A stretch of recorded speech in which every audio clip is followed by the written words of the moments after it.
Hi, this is Paula Gloria, and this show is called Farther Down the Rabbit Hole because we like to go into topics more deeply. I'm always grateful for my slot on Manhattan Neighborhood Network, Channel 34 at 11:30, because it's the Community Affairs channel. And I always try to create a space so we can learn about what's going on in our Manhattan community, but at the same time keeping in mind that sort of farther down the rabbit hole bent, which is how can we bring healing to whatever the situation is, or if it is already a situation of celebration, how can we better bring more of this celebration into our life?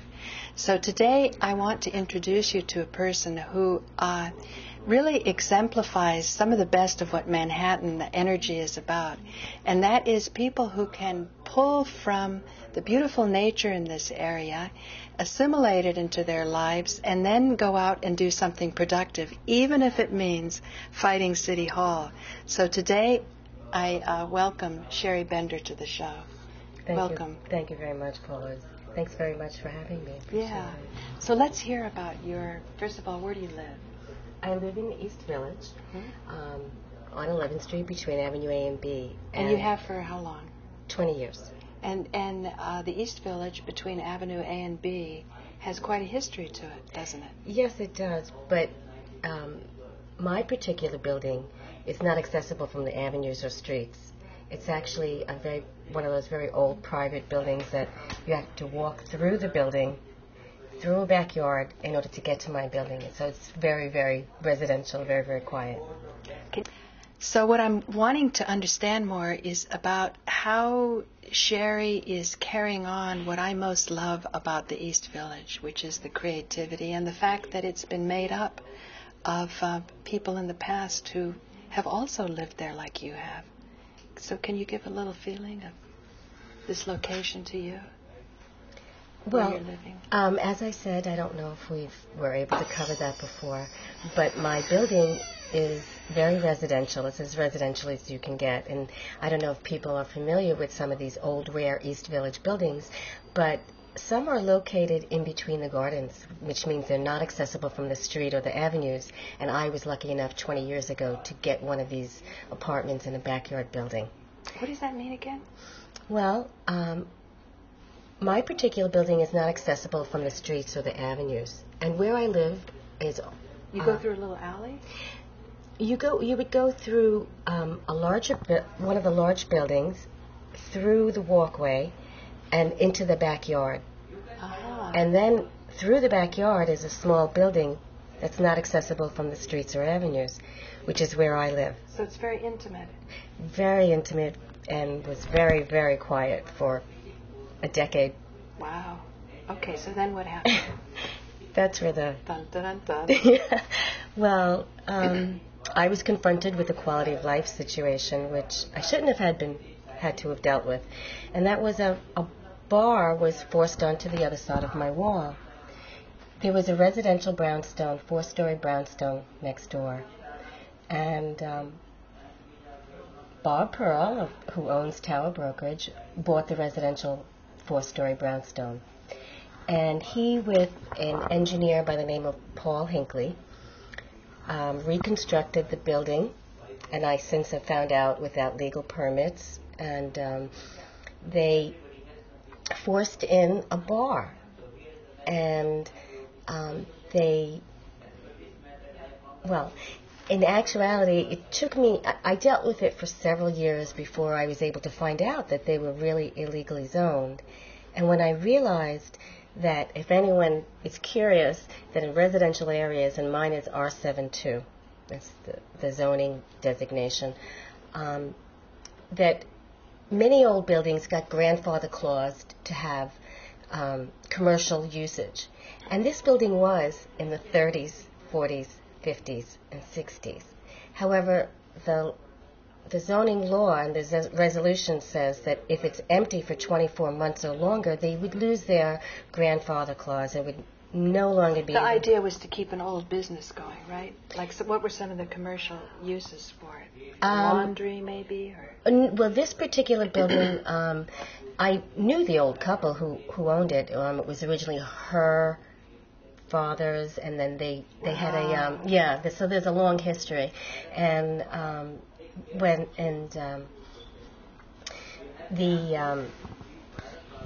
sorry, they had it was called Wild's Guitar Store. Oh, it was a little guitar store, a little music store. Yeah, I wasn't there. How appropriate for the East Village. Well, I think it was more like electronic kind of store, parts for guitars. Yeah, sure, but still the musicians would come by, and you can see how you would want to have a blending of commerce and residence. And they had the back of their building. They didn't, but the grandparents had added an extension to the back, which took up their whole backyard, which meant they were one of the few people that no longer had a backyard. They had actually a storage area, and it wasn't originally connected to the house. Mm-hmm. And I moved into my building in 1988 in the backyard, and I had never heard one sound on the other side of my wall, which actually abuts the rear extension of the next door building. Okay. And so that means that the rear extension of that building is surrounded by gardens, as I am, except where the wall abuts mine. Mm-hmm. But Bob Pearl of Tower Brokerage decided to push in a bar. And they were able to... So instead of housing guitar parts, which are quiet, it's a quiet process, a bar is a noisy process. Well, when I moved in there was already for quite a few years, the ground floor was vacant. Mm-hmm. And the back of the building that's connected to my house was not used. It was an empty storage area that was no longer used. And there was only the couple that lived there and one tenant. In fact, my 20-year-old cat, who just passed away 2 weeks ago, came from that building 9 years before the bar was forced in. And when you say the bar was forced in, it was forced in because it wasn't zoned for a bar. Correct. But this guy just had friends at City Hall that could just sort of overlook the zoning? Is that what they figured they could? Well, you call it City Hall, but I'm just actually saying, I only have a 28-minute show, so I'm trying to... It's the Department of Buildings, and very quickly what happened was I went and I found that I pulled a microfiche for their public assembly permits, and they definitively committed fraud. They made their first application for public assembly permit stating that they wanted to get increased seating capacity for an existing eating and drinking establishment. And there wasn't an existing There was nothing that was there. It was completely... And then what they did was they took a public assembly permit from another bar, and in fact owned by the same people that now own this bar, and that's called the Ear Inn at 326 Spring Street, and they literally forged the public assembly permit. I have it with me. Wow. Onto the document, and then they called it the Ear Inn, ostensibly to match the superimposed public assembly permit. Wow. And then they labeled it forged documents? Yes. And then they labeled it 510 East 11th Street. Wow. Which is fraud. And the fraud was recognized by the Office of Professional Discipline. They sent the municipal engineers, Christopher Santulli, who's the current borough Manhattan commissioner, retired Superintendent Harvey Feinstein, as well as Manal Shah, who are guilty of fraud. Mm-hmm. And they sent them to the DOI for investigation, and they were also sent by multiple, a few different agencies did recognize the fraud and sent it to the DA for criminal investigation, which was always blocked. And one of the reasons might be is because of the extraordinary social relationships that the bar owners have to the district attorney. Wow. In fact, District Attorney Morgenthau had multiple fundraisers for his re-election campaign at the Ear Inn, the sister bar used in the fraud. And that doesn't bode too well for your case, does it? Well, it makes it very hard because, eventually, as you know, what's happened is instead of the bar closing, as was ordered by the superseding Department of Buildings, I served as a witness in official proceedings for the Environmental Control Board for zoning violations, and they lost both times. The judges overruled Christopher Santulli, who stepped in and tried to legalize their status illegally, and it was overruled by the judges. And so, of course, they had motive for me, a motive against me. And I didn't realize, I guess, how difficult this was going to be. I thought since the bar... You just thought you'd get peace and quiet back and the zoning would be would correct and get rid of the right, which is bar. what people tell me. Well, if it's illegally zoned, why is it still there? And So where does it stand right now? Because I know you've gone through a lot of trauma with all the noise. Well, they still have live amplified music till 4:30 in the morning. Right. Sometimes later, with drums, literally on the other side of my wall, which is permitted by the local... And they actually aggravate you more, don't they? They don't really try to work it out with you by putting styrofoam up or make it... Do you think there'll be any compromise, or do you think you'll get rid of the bar? What are you hoping to do on the 15th of December? Because that's the purpose of the show, ladies and gentlemen, to see if you'll go down to City Hall. Well, it would actually... let me tell your guests that the bar also has a far and wide reputation of being a cop bar. And many neighbors have told me that Lieutenant Corcoran from the 9th Precinct and other police officers and firemen off duty go there because it's also a sports bar on early weekend mornings.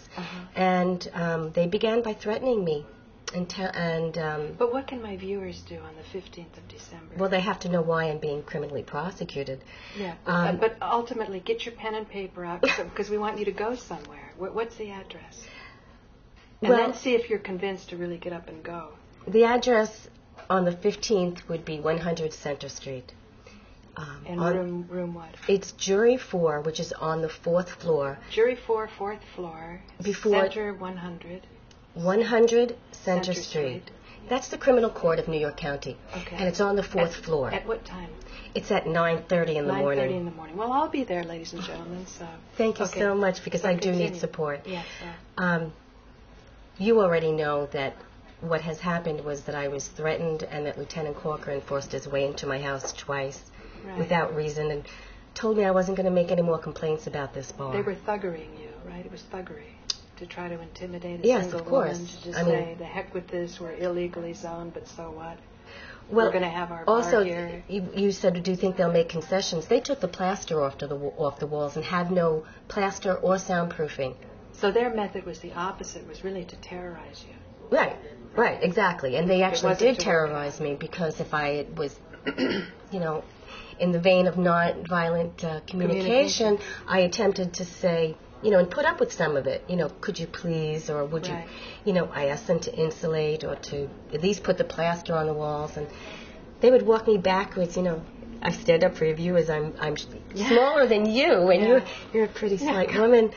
And so there was a lot of intimidation, and eventually what ended up happening is that I was criminally prosecuted unlawfully.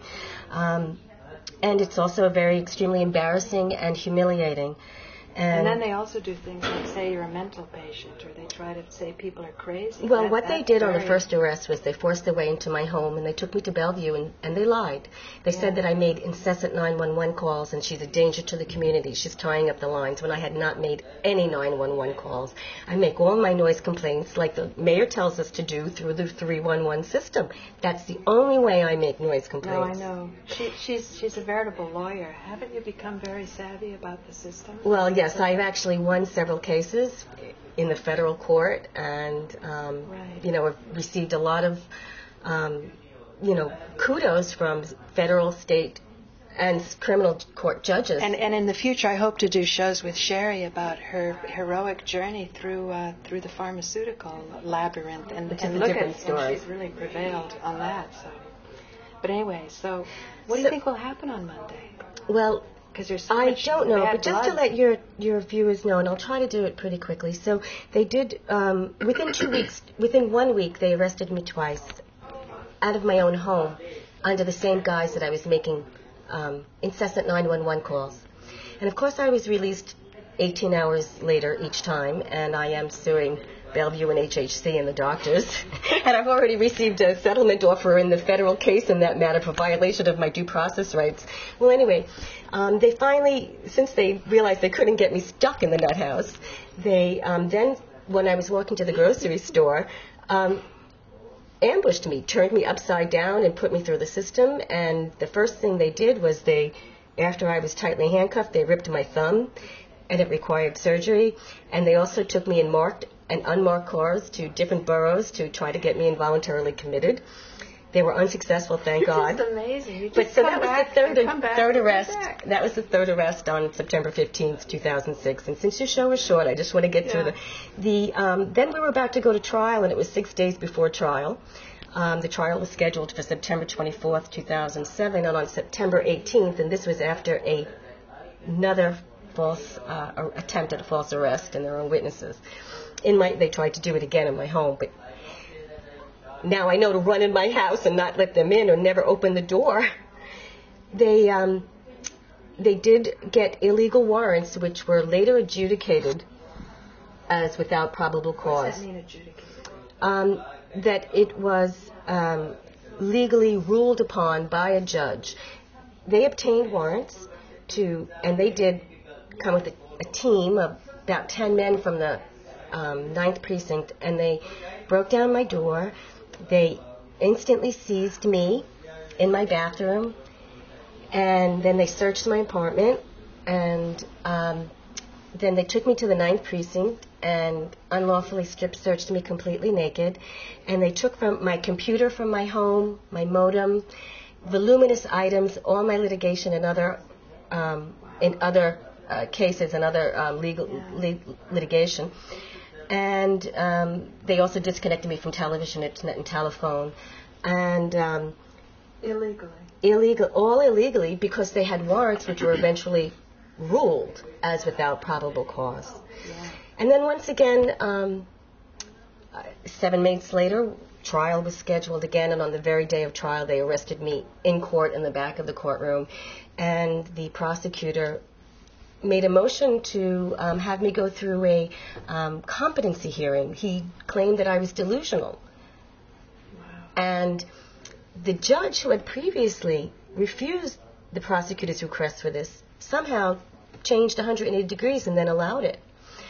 And very quickly, I'll just also say that I had my 18B court-appointed attorney was arrested. And he told me that, he's definitely innocent, he did nothing wrong, it'll be dismissed. And unbeknownst to me, I found out that he was lying, that he actually was convicted of a fraud charge, and he got it lowered to a violation, so there's no criminal. And his name is Terry Brostman, and he's not a very moral guy. In any event, I don't understand. They said you were incompetent. So what happened? Oh, that guy who said you were incompetent. The person who the assistant district attorney who definitively committed prosecutorial misconduct, that's Aaron Reynolds, because he definitively obtained illegal warrants to get my computer. I see. And that was ruled. So who he definitively got the illegal warrants from, aren't they culpable?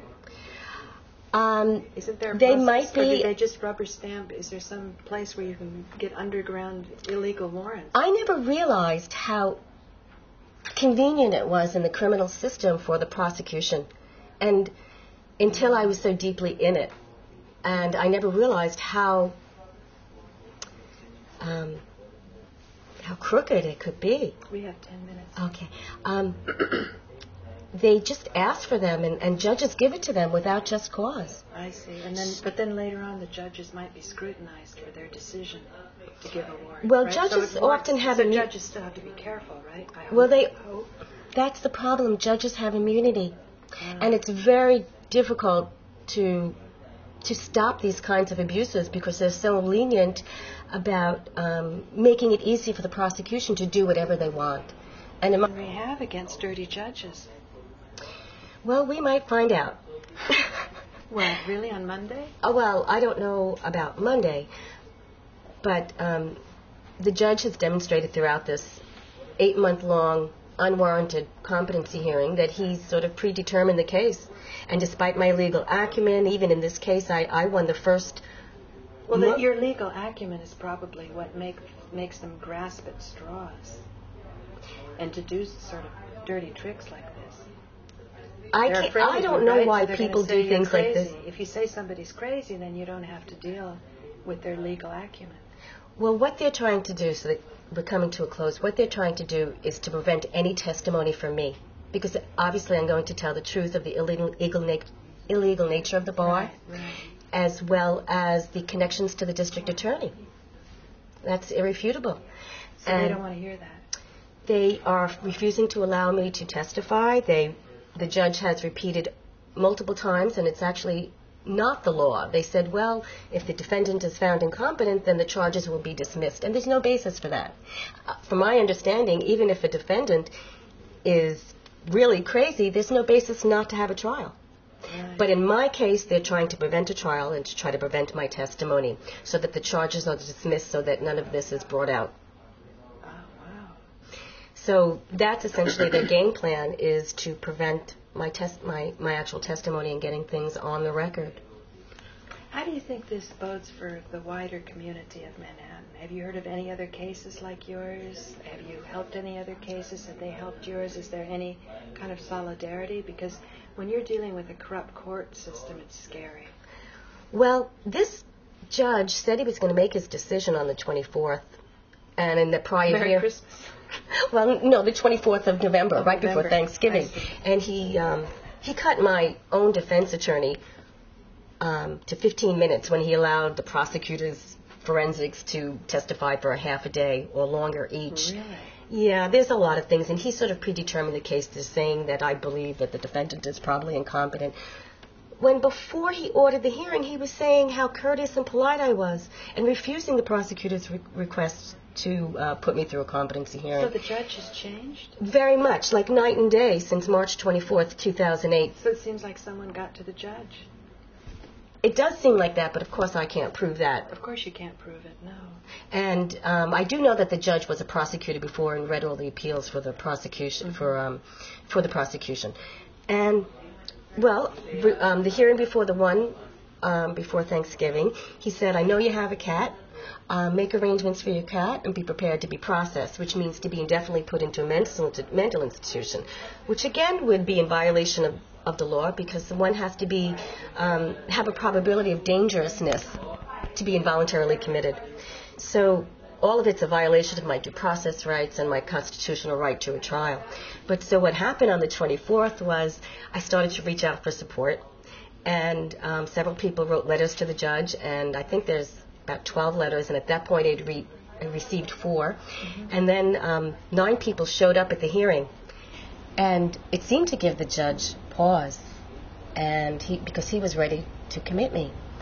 And so he looked at the people that were there on my behalf, and he assured them that he would read the letters, and that he pointed to the case, which is voluminous, and he said, I'll reread things, and then he told me to come back on December 15th. And so I really think it was helpful, and I think it's, so that's why I wanted to come on the show. Yeah. So again, the judge said he would make the decision on my competency to stand trial, whether they will allow me to testify in the charges against me, or essentially shut me up like they used to do to people in the Soviet Union who were inconvenient. Essentially, it's a very similar kind of situation. And so I am seeking support at PERS, especially if any of Paula's viewers actually know me, and those who are concerned that such things can happen, to please show up at the criminal court on December 15th at 9:30 in the morning. 100? Yeah, the address is 100 Center Street. And it's actually a little 100 Center Street, 4th floor. Yeah, it's in the 4th floor. It's on the 4th floor, and it's in Jury 4. And if anyone is able to make it, when you go to the 4th floor in the criminal court, you get out of the elevator and make a left and go down to the end of the hall and take the last doorway on the right, which leads you to jury rooms. And it's a short hallway that you again take down to the end. There's a sign, but it's very small. Can we put up little notices? Sherry Bender this way? Maybe not. No, I don't think so. 100 Center Street, the 4th floor. You go on the elevator, go left. Take it to the end of the hall. Take it to the end of the hall. And go through that door. Go through the door. And then it's the last door on the right. It's Jury 4 before Judge Gibbons. That's James D. Gibbons, and there's only one courtroom for Judge Gibbons, and everyone knows where that is. We want to support Judge Gibbons to do the right thing. We do. We want to appeal to his conscience. We want to support our attorneys, our judges, because these are very troubled times, and I think these are times that people are tempted not to do the right thing. And if people turn out, the regular people like us turn out, we can give them some reason to say we're worth reconsidering a buyout or whatever goes on behind the scenes. I don't know what they all do to make people look the other way when you have things like zoning set in place and there's flagrant it's terrible when there's flagrant disregard of the law. Yeah. Well, I can tell you, I know that I've been told by the busboy who was punched by the owner and no longer works there that he's actually seen my super go into the bar, drink with the bar owner, and talk about getting Sherry arrested. Right. And that he's also seen him pass cash. So it's hard for me to believe, but people, No, I've also heard in the 9/11 group someone tipped me off and said We Are Change was trying to take me down. And when you hear stuff like that and you see things go out on the internet that's not true, and you beg for people to investigate it themselves, right. People do tend to be a little passive. So I'm saying something like turning out on Monday, the 15th of December, 9:30 in the morning. It's when you help someone else get justice. It's like putting money in the bank for you someday getting justice. It's a type of cosmic credit, I think. Who was it? Was it Gandhi that said an injustice to all is an injustice to one is an injustice to all? Probably, was it? Probably Gandhi. But I couldn't be more grateful if anyone, it even takes a little bit of money to get there in transportation. But not for me. I take my bike. Yeah, me too. Although I'm usually wearing a suit. Yeah, right. I usually wear a suit to go to court, and I tend not to take my bike, but sometimes I do. No, you can even take your pants and roll them up and stuff like that. Yeah, you can, absolutely. But anyway. So what is the stop on the subway? It would be City Hall, or you can take the 6 train to Canal. And it's, for your viewers again, it's 100 Center Street in the Criminal Court Building on the 4th floor before Judge Gibbons. And I just would like my constitutional right to testify on my own behalf. I hope you get to testify. I'm looking forward to being there because actually I like to be around the courthouses and things. I like the vibration and I like the whole concept of justice because they say in the past, philosophy, religion, and law were the same study. So the whole point of higher consciousness really does depend on justice. And freedom is ensured by a good legal system and a purging out of corruption. So I want to thank all of my guests for joining me on this show. My name is Paula Gloria. We've had an excursion farther down the rabbit hole with Sherry Bender, and I hope to have Sherry as a guest on my show in the future. Thank you very much, Paula. Yeah, thanks. Are we done? So there we go. Thank you. Thanks so much. I hope we're done because I'm very nervous. It's okay.